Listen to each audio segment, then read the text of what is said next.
Hi, this is Kevin again. I've decided I would start another series of armies kind of dealing with the Bronze Age, which really begins around 3000 BC to about 1200. And it coincides with, the creation of wheels and organized armies. This one I'm focusing on deals predominantly with the beginnings. Sumaria, Akkad, and a lot of the city-states that you can see on this one map here that was just really rich in city-state warfare.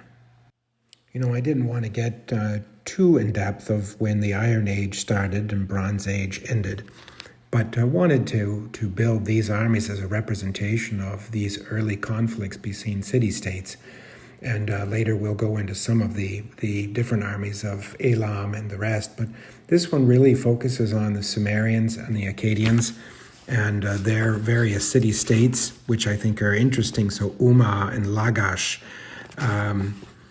really very, very interesting. And who knows what they really look like, but we do have reliefs from that time that shows, what a warrior might have looked like. Colors. I'm just drawing from paintings and vases and other things that showed that actually they were quite colorful in uniform and dress, and probably more so than we actually give them credit for.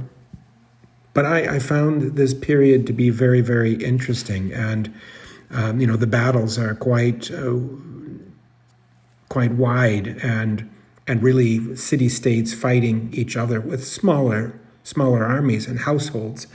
And you can see by these drawings, I tried to paint the army very, very similar in various colors and just the representation of what I thought they might look like. And it's really the beginning of my collection, and really focuses on these city-states and the wars between them. So it kind of moves into the rise of chariots in a little bit of a different way, but those will come later as I show them.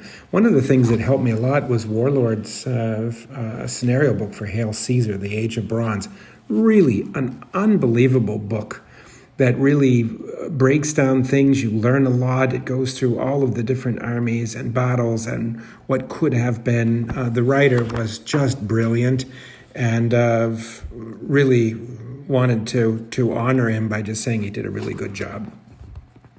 But let's go to the armies. I used Museum Miniatures' new line of Sumerians and Akkadians. They're really beautiful figures, by the way. You'll see them here. I used them predominantly. And I was really thought they were better than anybody else's figures I had seen. And it's a fairly large army because it's really not one army in that case. It's really supposed to represent two armies that I could use to fight different city-state battles. It could be, Eblon, or it could be Akkadia. It could be Sargon the Great, by adding some troops here and there from different collections that I have. But it really is there to show the variousness of, could be an Uruk division or an Ur division, Lagash. It could be Kish, lots of medium infantry, lots of light infantry and skirmishers, and I tried to build it that way, that had lots of different troops. The medium-sized troops I just put on bases full instead of making them sparse. I kind of liked the look of a shield wall. I don't know if that was really historically correct, but hey, it's my army. It looks good. But the smaller battles had, divisions. How many were actually in those? Who knows? But, there was guard infantry and medium infantry and chariots and javelins and bow and slingers, and really poses a challenge on the battlefield because you've got the same troops, and it's how you deploy those.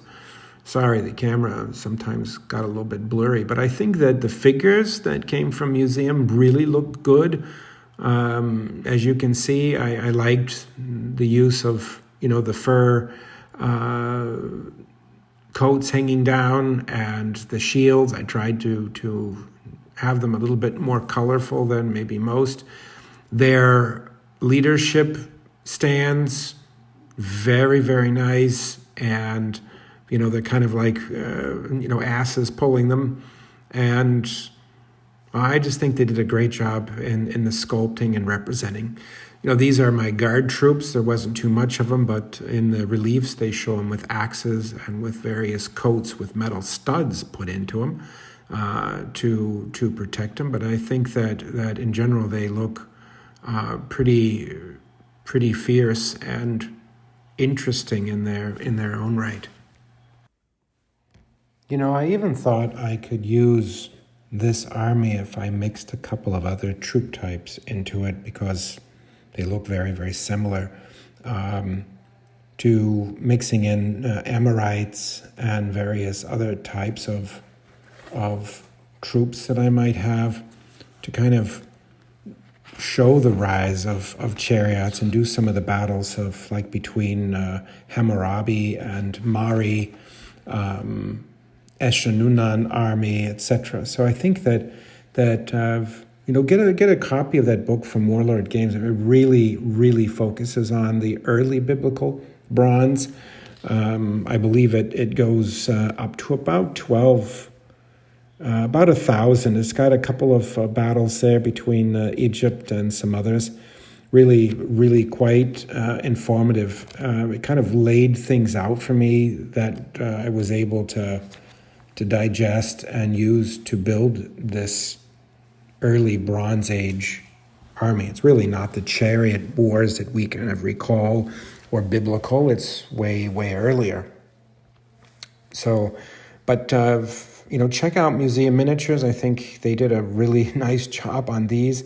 They're true 15s. They fit nicely, but I don't know of anybody else that's really made a figure that fits this early Bronze Age type of armies. But I mean, if you look at the images, I mean, it's massive, it's beautiful, it's a lot of troops. But I thought, splitting them up into two, then you've got a reasonable sized battle. You would never probably put that army as one side. I mean, you could be interesting that against some of my other, Midianites or other things like that could be interesting. But anyway, thank you for watching. Take care.